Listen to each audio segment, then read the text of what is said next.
ሰላም ጤና ይስጥልን ወደ ሸገር ታይምስ ቤተሰቦች እንደምን አላችሁ? የሰዓቱ ዜናችን ተጀመረ። አበይት ነጥቦችን አስቀድመን እናስታውቃችሁ። ጠቅላይ ሚኒስትር አብይ አህመድ የዘንድሮውን የ2018 ሀገር አቀፍ ምርጫ አናራዝምም ሲሉ ተናግረዋል። ጠቅላይ ሚኒስትሩ የብልጽግና ከፍተኛ አመራሮች ወረዳቸውን፣ ቀበሌያቸውን በሚገባ አስተማማኝ እንዲያደርጉ የሰጡትን ትዕዛዝ እንመለስበታለን። ህወሓት የፌዴራል መንግስት ነዳጅ ከልክሎናል ሲል አዲስ ወንጀል አሰምተዋል። በትናንትናው ዕለት የአክሱም ጽዮን ማርያም ሲከበር በስፍራው ንግግር ያሰሙት ጀነራል ታደሰ ወረደ በበኩላቸው ከወደ ፌዴራል መንግስት የበጀት መዘግየት አጋጥሞናል፣ በዚህ ምክንያትም በትግራይ ክልል ሰላምን ማስጠበቅ አስቸጋሪ ሆኗል ሲሉ የሰጡትን መግለጫ እንመለከታለን። ዛሬ በ4 ኪሎ የተደረገውን ሹምሽርም በዜናችን አካተናል። ከዚህ ባለፈ 980 ኪሎ ሜትር ወደ ሱዳን በተሽከርካሪ ገብቷል እየተባለ የሚገኙት የኤርትራው ፕሬዝዳንት ኢሳያስ አፈወርቂ ጉዳይ ሌላኛ ትኩረታችን ነው። በአስመራና በፖርት ሱዳን መካከል የተፈረመው ስምምነት ምን ይዟል? እንመለስበታለን። እንደተለመደው ያደመጣችሁን አብራችሁን ቆዩ። የቻናላችን የዘወትር አክብሮታዊ ግብዣ ነው። ወደ ቀዳሚ ጉዳያችን አመራን።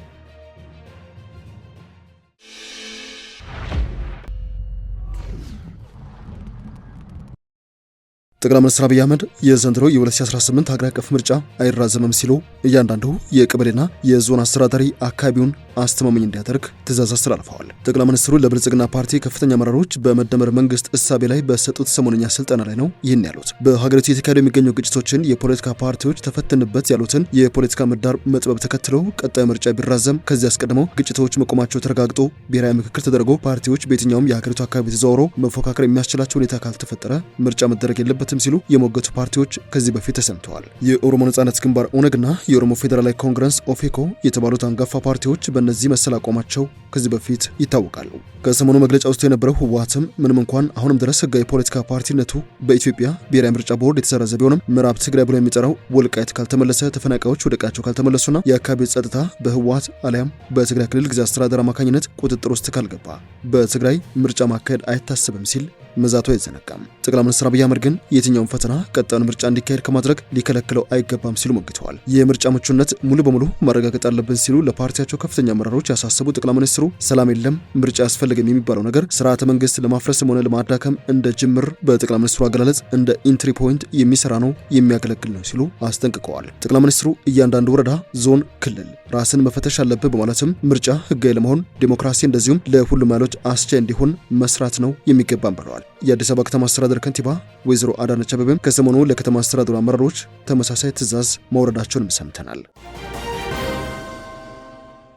ወደ ዜናችን ሌላኛው ክፍል እናምራ። የፌዴራል መንግስት ነዳጅ ከልክሎናል ሲል ህወሓት አዲስ ባወጣው መግለጫ ወንጅሏል። ህወሓት የፌዴራል መንግስቱ የትግራይን ሰላም ጥሪ ችላ በማለት የጥፋት ፕሮጀክቱን ቀጥሏል በማለት አዲስ ባስተላለፈው መልእክት ከሰዋል። ድርጅቱ የፌዴራል መንግስት የመንግስት ሰራተኞችን ደሞዝና ነዳጅ በመከልከል የትግራይን ኢኮኖሚ ለማዳከምና ሰብአዊ ቀውስ ለመፍጠር እየሰራና ከሃዲ ካለው ቡድን ጋር በመተባበር ትግራይን የረብሻ ማዕከል ማድረግ እየሰራ ይገኛል በማለትም ነው የወቀሰው። ሆኖም የጥፋት ኃይሎች እቅድ የትግራይን ህዝብና ስትራቴጂካዊ አቅሞች በማንቀሳቀስ እንደሚከሽፍ ምንም ጥርጥር የለውም ያለው ህወሓት በትግራይ ህዝብ ላይ የታወጀው የዘር ማጥፋት ዘመቻ በፕሪቶሪያ ግጭት ማቆም ስምምነት በኋላም እንደቀጠለ ይገኛል ሲልም ነው የወነጀለው። ከዚህ ጋር በተያያዘ በትላንትና እሁድ ዕለት በአክሱም ጽዮን ክብረ በዓል በሚከበርበት ወቅት በተካሄደ ህዝባዊ ስብሰባ ላይ ንግግር ያደረጉት የክልሉ ጊዜያዊ አስተዳደር ፕሬዝዳንት ሌተናንት ጀነራል ታደሰ ወረደ የፌዴራል በጀት መዘግየት አስተዳደሩ ለመንግስት ሰራተኞች ክፍያ መክፈልና መሰረታዊ አገልግሎቶችን ማስቀጠል እንዳይችል እክል ፈጥሯል ሲሉ ሌላ ክስ አሰምተዋል። ይህ ደግሞ ከፕሪቶሪያው ስምምነት በኋላ ያለው የክልሉ ሰላም እንዲዳከም እያደረገ ስለመሆኑ ጀነራሉ ገልጸዋል። ባለፉት 2 ወራት የበጀት ድጎማው ለትግራይ ክልል እንዳልተላከ የገለጹት ፕሬዝዳንቱ ይህ የበጀት መቆራረጥ የጊዜያዊ አስተዳደሩን ስራ አፈጻጸምና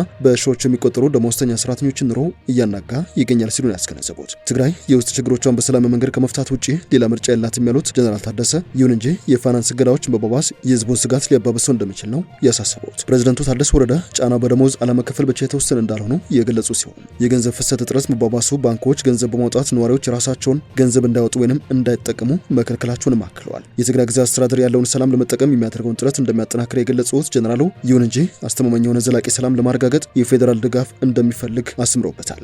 ባለፈው ሳምንት የትግራይ ጊዜያዊ አስተዳደር አዲሱን የፌዴራል መንግስት ሰራተኞች የደሞዝ ማስተካከያ በሙሉ ለመተግበር እንደማይችል ማስታወቅ የሚታወስ ሲሆን ለዚህ ያስቀመጠው ምክንያት የደሞዝ ክፍያ ለመሸፈን የሚያስፈልገው በጀት የሌለው መሆኑን በመጥቀስ ከፍተኛ የሆነ የበጀት እጥረት በማጋጠሙ እንደሆነ ገልጾ ነበር። የትግራይ ክልል ፕላን ኮሚሽን ኮሚሽነር ሀንሳ ተክላይ በበኩላቸው ከጦርነት በኋላ ባለው የክልል ሁኔታ ምክንያት ከፌዴራል መንግስት ተጨማሪ የፋይናንስ ድጋፍ እንዲደረግ ጥሪ አቅርበው ነበር። በተመሳሳይ ዘላቂ መረጋጋት የሚረጋገጠው የትግራይን ውስጥ የገቢ ምንጮች በማጠናከር ላይ እንደሆነ አጽንኦት ሰጥተውበታል። የትግራይ ጊዜያዊ አስተዳደር ከበጀት መቋረጥ ባሻገር በተለያዩ ዘርፎች የቆየና ከፍተኛውን ያልተከፈለ የደሞዝ ዕዳ ችግርም ገጥሞታል። ለአብነትም በተያዘው ዓመት በመስከረም ወር መጀመሪያ ላይ የጊዜያዊ አስተዳደሩ ምክትል ኃላፊ የሆኑት አማኑኤል አሰፋ ለመንግስት ሰራተኞች፣ ለመምህራን፣ ለጤና ባለሙያዎችና ለክልሉ የጸጥታ ኃይሎች ውዝፍ ዕዳ ለመክፈል ከ20 ቢሊዮን ብር በላይ እንደሚያስፈልግ ገልጾ ነበር። ይህም ክልሉ ካለው በጀት አንጻር እጅግ የላቀ ነው። እንደ እርሳቸው ገለጻ የዚህ የቆየ ዕዳ ክምችት መንስኤዎች በጦርነቱ ወቅት የደረሰው የፋይናንስ ውድቀትና ከጦርነት በኋላ ያለው አዝጋሚ የሆነ የኢኮኖሚ ማገገም ስለመሆኑ ነው የተናገሩት።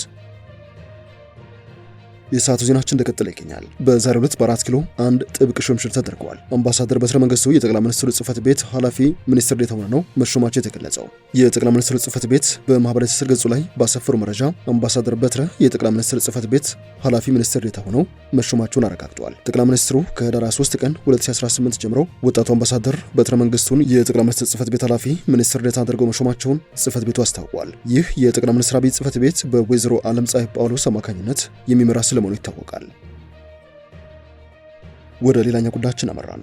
የስነ ምግባርና ጸረ ሙስና ኮሚሽን ከፍተኛ መንግስት ሹመኞች የሚፈጽሟቸውን እንደ የህዝብ ሀብት ምዝበራ ያሉ የሙስና ወንጀሎች ለመከላከልና ጥፋተኞችን ተጠያቂ ለማድረግ የሚያስችሉ ጠንካራ ማስረጃዎች አላገኘሁም ሲል ይፋ አድርጓል። ማስረጃዎቹ ማግኘት ትልቁ ፈተና ነው ብሏል ኮሚሽኑ።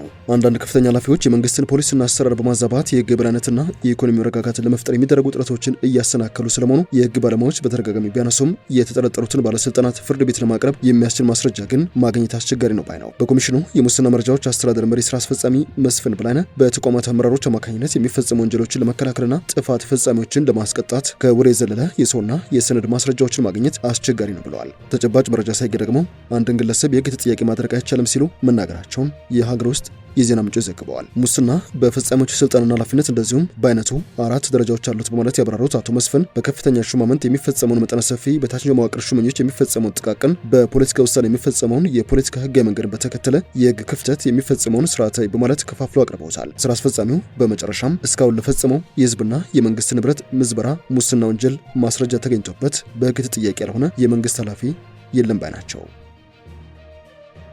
ዜናችን እንደቀጠለ ይገኛል። የማርበርግ ቫይረስን በተመለከተ የተሰሙ ዕለታዊ መረጃዎች እናገራችሁ። የጤና ሚኒስቴር በደቡብ ኢትዮጵያ ውስጥ በተከሰተው የማርበርግ ቫይረስ የ8 ሰዎች ህይወት ማለፉን ይፋ አድርጓል። ሚኒስትሩ በማህበራዊ ትስስር ገጹ ላይ ባወጣው ዕለታዊ መረጃ እስካሁን 12 ሰዎች በቫይረሱ ተይዘዋል ብለዋል። በትናንትናው ዕለት የወጣው መረጃ እንደሚያመለክተው ለ140 ያክል ሰዎች ምርመራ ተደርጎ ሁሉም ነፃ መሆናቸውን ያሳያል። ቫይረሱ ከተገኘባቸው ሰዎች መካከል 3 ሰዎች ማገገማቸውን ያመላከተው መረጃው አንድ ሰው በሕክምና ላይ እንደሚገኝም ጠቁሟል። ቫይረሱ መጀመሪያ በተቀሰቀሰባት የጂንጋ ከተማ ባሳለፍነው ቅዳሜ ወደ ከተማ የሚገቡና ከከተማ የሚወጡ የህዝብ ማመላለሻ ተሽከርካሪዎች አገልግሎቶች መቋረጣቸውን ነዋሪዎች ተናግረው ነበር። በማርበርግ በሽታ ከተያዙ ግለሰቦች ጋር ቀጥታ ንክኪ ያላቸው ሰዎች ከመለየት ጀምሮ በጂንካ አጠቃላይ ሆስፒታልና በኮቤ መጀመሪያ ደረጃ ሆስፒታል ለይቶ ማቆያና ሕክምና ማዕከል በማቋቋም ስርጭቱን ለመግታት እየተሰራ ስለመሆኑ የደቡብ ኢትዮጵያ ክልል ጤና ቢሮ ኃላፊ አቶ እንዳሻው ሽብሩ መናገራቸውን የደቡብ ኢትዮጵያ ጤና ቢሮ አስታውቋል። በክልሉ ከማርበርግ ቫይረስ በሽተኞች ጋር ንክኪ እንዳላቸው የተጠረጠሩ ከ350 በላይ ግለሰቦች ተለይተው ክትትል እየተደረገባቸው ስለመሆኑ ኃላፊው መናገራቸውን ቢሮው በማህበራዊ መገናኛ ገጹ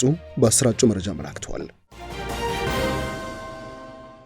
ወደ መጨረሻው ጉዳያችን እናምራ። 980 ኪሎ ሜትር ወደ ሱዳን በተሽከርካሪ ገቡ የተባሉት የኤርትራው ፕሬዝዳንት ኢሳያስ አፈወርቂ በፖርት ሱዳን ከሀገሪቱ ሉዓላዊ ሽግግር ምክር ቤት እንደዚሁም በአልቡርሃን ቡድን ከተመረጠው መንግስት ጋር ስምምነት ማድረጋቸው ተሰምተዋል። ሱዳንና ኤርትራ በዚህ ስምምነት መሰረት ግንኙነታቸውን ለማጠናከርና የፖለቲካ እንደዚሁም የጸጥታ ትብብራቸውን ማጎልበት ላይ ያተኮረ ውይይት ማካሄዳቸው ነው የተሰማው። የሱዳን ሉዓላዊ ምክር ቤት ሊቀመንበር አብዱል ፈታህ አልቡርሃን ቅዳሜ ዕለት በምስራቃዊቷ ፖርት ሱዳን ከተማ ከኤርትራው ፕሬዝዳንት ኢሳያስ አፈወርቂ ጋር ተገናኝተው በሁለቱ ሀገራት መካከል የሁለትዮሽ ግንኙነቶችን ለማጠናከር እንደዚሁም የፖለቲካና የጸጥታ ትብብር ለማሳደግ በሚቻልባቸው መንገዶች ላይ መወያየታቸውን ሚድል ኢስት ሞኒተር ዘግበዋል። መሪዎቹ በውይይታቸው በቀጠናዊ ጉዳዮችና አካባቢ መረጋጋትን ለመደገፍ በሚቻልባቸው መንገዶች ላይ ሀሳብ ከመለዋወጣቸው በተጨማሪ የጸጥታ የኢኮኖሚና የንግድ ግንኙነትን ጨምሮ በተለያዩ ዘርፎች ትብብር ማጠናከር ላይ ትኩረት ማድረጋቸውን የሱዳን የዜና ምንጮች ዘግበዋል። ሁለቱ መሪዎች በሱዳን ጦርና በፈጥኖ ደራሽ ኃይሉ መካከል ባለው ቀጣይ ጦርነት ሳቢያ በሱዳን ያለውን የቅርብ ጊዜ ሁኔታ የገመገሙ ሲሆን ሰላምና አካባቢያዊ ደህንነትን ለማምጣት በሚረዱ መንገዶች ዙሪያ መወያየታቸውን ዘገባው አመላክቷል።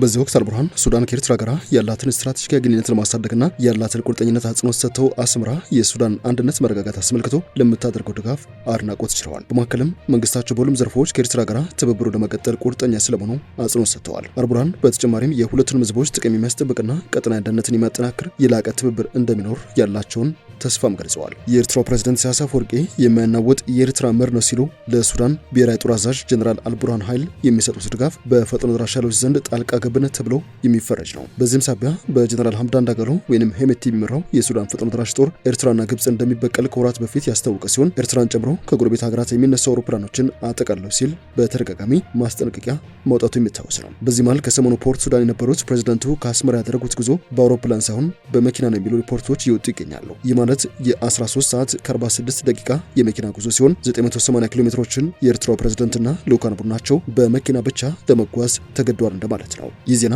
እስከ ተጠናቀረበት ጊዜ ድረስ የኤርትራው ፕሬዝዳንት ኢሳያስ አፈወርቂ ወደ አስመራ መመለሳቸውን የሚያመላክት አንድም መረጃ አልተገኘም። አንዳንድ የኤክስ ገጾች እንደሚሉት ከሆነ ፕሬዝዳንት ኢሳያስ ወደ ፖርት ሱዳን ሲያመሩ የሱዳን ፈጥኖ ደራሽ በኤርትራ ልዑካን ቡድን ላይ የድሮን ጥቃት ሙከራ አድርጓል ስለመባሉ እያስተባበለ ይገኛል። ወደ ሸገር ሳይንስ ቤተሰቦች የሰዓቱ ዜናችን አበቃ። ስላደመጣችሁን አመሰግን። በያላችሁበት ሰናይ ጊዜ።